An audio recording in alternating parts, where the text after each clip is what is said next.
What happens after you fall into a black hole? Not in theory, not in equations, but you, your body, your mind.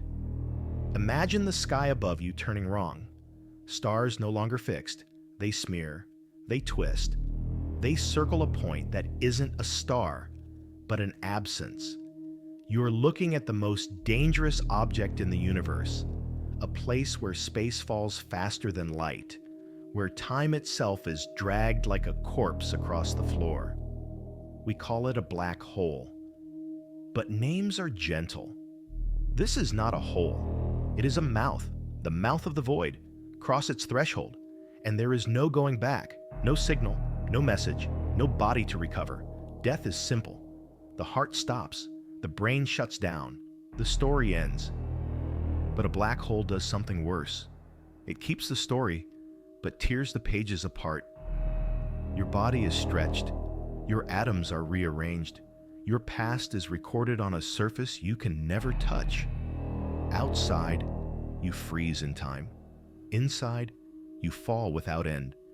This is not just dying. This is being edited by the universe itself. You don't fall into a black hole all at once. You fall wrong. Every part of you falls at a different speed. Your feet go first. Your head follows later. Much later. It is called spaghettification, but the name is merciful. It hides the violence. Your body is being pulled into a thread, stretched so thin that atoms line up like prisoners in a column.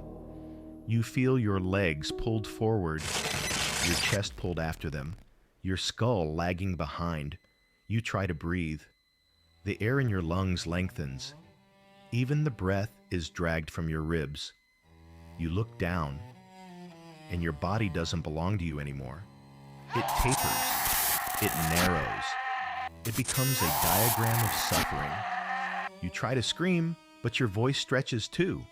Sound waves fall at a different rate than your bones. Your last shout becomes a long, fading moan, a sound that should not exist. Time behaves like a wounded animal here. It limps, it twists, it refuses to obey. To an outside observer, you stop moving, frozen, suspended forever at the edge. But inside, you feel everything. Your heartbeat slows. Your thoughts blur.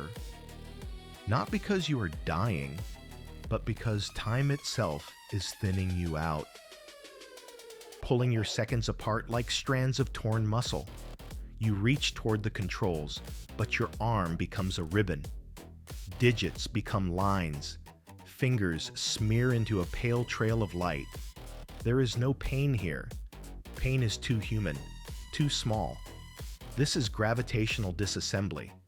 The universe pulling you apart with infinite patience, one atom at a time. As you fall, you begin to understand something horrible. This hunger is not rare. It is the rule. Every large galaxy has one.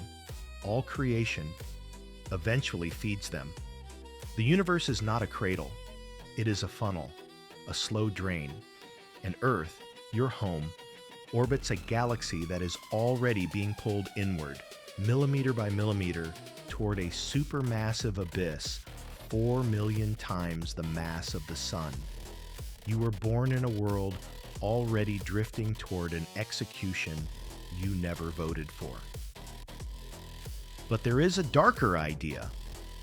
What if we are already inside a black hole? What if the Big Bang wasn't an explosion, but a rupture?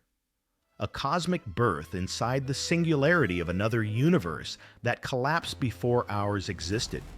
If true, every star you've ever seen, every life, every act of love is unfolding inside the interior of an ancient collapse. We are children of a previous universe's death. In the end, the universe does not kill you. It unravels you. You fall, you stretch, you dissolve, until the line between you and the universe becomes thin enough to snap. And yet, the horror isn't what happens to your body. It's what happens to your story. You do not disappear. You are recorded. pressed into the surface of the event horizon like an afterimage burned into cosmic film. A final, distorted echo of what you used to be. Forever visible, forever unreachable. A ghost trapped on the boundary between being and nothing. And as the last pieces of you slip into the singularity, a thought crosses the fading edge of your consciousness. If every black hole preserves information, then who or what will read it? What intelligence exists in the darkness between universes? What watches the horizon from the other side? If something is waiting for us, is it already watching you now? If you want answers, if you want to survive what comes next, subscribe.